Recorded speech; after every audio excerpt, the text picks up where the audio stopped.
In 1984, the story broke of these two different tribes, the Utes and the Zooks, who lived on opposite sides of a long, curving wall. And there was this tremendous battle that broke out between the two tribes. And the battle, it started small, but it escalated into an arms race where each tribe began crafting and developing more sophisticated weaponry to fight one another. And eventually, both tribes developed bombs, and they were poised to attack, waiting to see which side would make the first move. And in the story, the reporter notes that there's a grandpa who was asked by his grandson, "Who's going to drop it? Will you or will he?" And the story's reporter quoted the grandpa as saying, "Be patient. We'll see. We will see." See, when there's quarreling and fighting and division amongst nations and tribes and even people, like one-on-one, it's always good to go back to the beginning and ask, why is this? I mean, what started this? And here's how the animosity between the Utes and the Zooks began. It's because the Utes wore blue clothes and the Zooks wore orange clothes. Also, the Utes ate their bread with the butter side up, and the Zooks ate their bread with the butter side down. So the weapons they developed to fight one another because of their differences were things like the triple sling jigger, the jigger rock snatch'em, and the kickapoo kid, which was loaded with powerful puadoo powder and ants' eggs and bees' legs and dried fried clam chowder, and it was carried by a trained gun-toting spaniel named Daniel.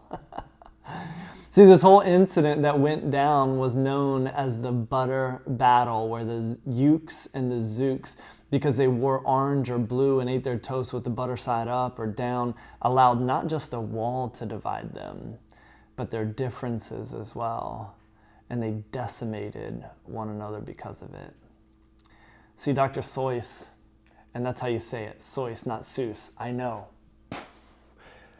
Dr. Seuss narrowed in on the divisions so many of us are prone to because we live in a sin-scarred world, and he played out what being against looks like if it's taken to the extreme.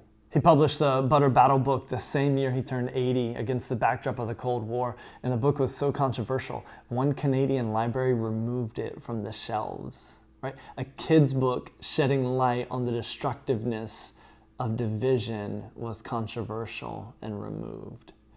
Over 5 years ago, before my wife and I launched The Rising, the church where I'm the pastor, I sat down to try and figure out what kind of church I was going to lead. I knew that before we invited people to be a part of this church, this movement, we needed to know what we were inviting them to, and that's where our guiding values came from. See, the question I had to answer was this: what kind of church was this going to be? What would shape our culture as a church, our ethos of our way of operating and being, not just as an organization, but as people who made up the church? And one of the first values I wrote down was the one I want to expand on with you now. It's, we are for, not against. And this is a value for a time like this.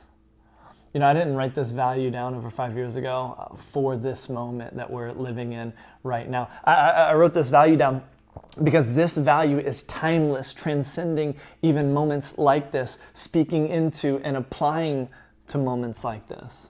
See, we're filming this the week before June 7th, 2020, and we're premiering this on June 7th, 2020. But if you happen to be listening to this a year from now or a couple of years from now, because we post this on our podcast and it's on our site and it's available for anyone to listen to at any time, let me just remind you of what's taking place in this moment at this time in America. And you can probably look back in history and you'll remember this time because we're living in a history-making moment right now.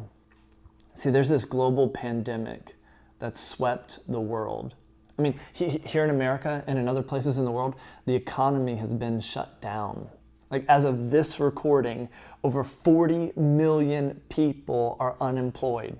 COVID-19, this disease that's halted the world, has killed over 372,000 people worldwide, over 106,000 people here in America, and there have been over 6 million reported cases worldwide, with almost 2 million cases here in America.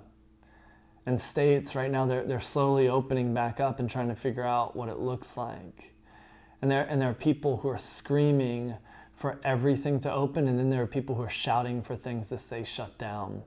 There are people upset about having to wear a mask out in public, and then there are people who think people who don't wear a mask are selfish and inconsiderate. There are people who say people die of the flu and we don't shut down for that, and then there are people who don't want to go out because they or a loved one are more vulnerable, and a disease like COVID-19 would be more devastating for them.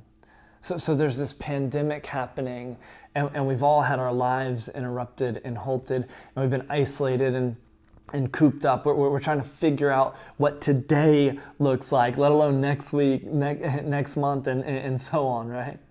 Here's what else is happening in this perfect storm of events, right? This is the moment we're living in. And if you're listening to this a couple of years from now, you know how everything went down and you know what took place. But here in this moment, just recently, another black man, George Floyd, was murdered in broad daylight by a police officer who knelt on this handcuffed man's neck for almost 9 minutes. 8 minutes and 46 seconds, slowly asphyxiating him as he said over and over again, "I can't breathe." And there were 3 other officers present standing watch and bystanders begging for the cop to get off his neck. And the videos were uploaded for the world to see this man die. And this incident was just the latest to happen after other incidents like Breonna Taylor being shot 8 times while she was asleep as police raided her home looking for a suspect they already had in custody. This follows the shooting death of Ahmaud Arbery, which the world got to see on video as an armed white father and son followed him seeking to make a citizen's arrest because they thought he was a criminal. But no arrests or charges in that case were made until Arbery's death video went public. So we're in this moment right now where tensions and frustration and hurt and pain have just boiled over from years and years of injustice, and people are protesting and some are rioting, and the brokenness and the dysfunction of humanity because of the results of sin are on display, and we're living in this moment of anger and pain and outrage and heartbreak and anxiety and fear. It's a moment of division and despair. It's a moment where, if I'm open with you, without Jesus, I wouldn't know what to do or how to move forward. So this is where we are right now. But again, this value that we learn from Jesus, being known for what we're for and not what we're against, is a value that teaches us how to have unity and healing and hope, not just in this moment that we find ourselves in society right now, but in every situation we find ourselves in our marriages, our relationships, our workplaces, in everything. Here's this prayer that Jesus prayed for everyone and anyone who would follow him, making him the leader of their life, believing in him and being baptized into him. Here's the prayer that he prayed for us, John 17. I'm praying not only for these disciples, but also for all who will ever believe in me through their message. I pray that they will all be one, just as you and I are one, as you are in me, Father, and I am in you. And may they be in us, so that the world will believe you sent me. Here's another thing Jesus said in line with this prayer, John chapter 13. So now I'm giving you a new commandment. Love each other. Just as I have loved you, you should love each other. Your love for one another will prove to the world that you are my disciples. See, Jesus, the Son of God, God himself, the one who made us and knows us better than we know ourselves, he prayed for you and he prayed for me in this moment, here and now, and in every moment in our lives. He prayed that you, me, we would be united in him. I pray that they will all be one, just as you and I are one. As you are in me, Father, and I am in you, and may they be in us so that the world will believe you sent me. He said, when we're united, the world will look at us and know that Jesus was God's Son, sent for the forgiveness and redemption of us all. How will the world know that, right? Because they'll see people from every state and country and political view and race and nationality and age and lifestyle living as one, united and not divided. See, it would take an act of God for all of us to be united. Like only God could do something like that. And that's the evidence that he exists when people see we're united. And this is the picture of heaven, right? Revelation chapter 7. After this, I saw a vast crowd, too great to count, from every nation and tribe and people and language, standing in front of the throne and before the Lamb. They were clothed in white robes and held palm branches in their hands, and they were shouting with a great roar. Salvation comes from our God who sits on the throne and from the Lamb. See, heaven is this picture where all people stand together in unity and with one voice proclaim the greatness of God. This picture, this imagery, this reality is one of the things Jesus had in mind when he taught us to pray. Matthew chapter 6, may your kingdom come soon. May your will be done on earth as it is in heaven. He said, hey, when you pray that this world will look more like heaven because God's kingdom and his will reign supreme here. Pray that this world looks more like heaven. So how does heaven look? Heaven looks like unity. How will this world look more like heaven when we live the life of heaven here and now by living, being known not for what we're against, but for what we're for? And here's why being known for what we're for and not what we're against is so key in coming to unity. See, when I speak about what I'm for, it's a positive thing. And it invites you to come along. When I speak about what I'm against, it's a negative thing. And it invites you to become defensive. Right? See, being for is building. Being against is tearing down. And yes, listen, sometimes you have to tear down to build. And yes, if you're for some things, it means you're against some things because you can't be for everything. But in our approach, if we're going to reach unity in our marriage, in our friendships, in our church, in our job, in our society, we have to begin by seeking common ground, understanding what it is we're for. See, we live in a society where we've lost the understanding of how to disagree and still love. See, our construct is one where if you don't agree with me, if you think differently than me, if you vote differently than me, if you believe differently than me, then I don't want much to do with you, so I'm done with you. And we gravitate to those who are like us and easily become more entrenched in our own thoughts and beliefs and mindsets and views and attitudes, creating these silos that just feed what we already believe. Listen, it's vital for us to focus on what we're for. Here's why. Because if we can keep coming back to what we agree on, then this thing that we have contention on, we can talk about it. And not as enemies, but as allies. Because we're for this, and this, and this, and this, and this, and this, and this. We're for all these things. And what we find is that we're actually for more than what we're against. So we're not opposing one another.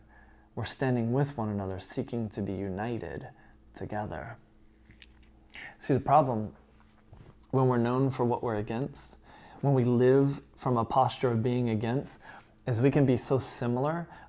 We can be so for so many things, but we never see this unity and these similarities that we have. We never see them because we're focused on this one thing that we don't see eye to eye on, right? And we allow this one thing or those few things that we're against, that we don't see eye to eye on, become the determining factors of division between us.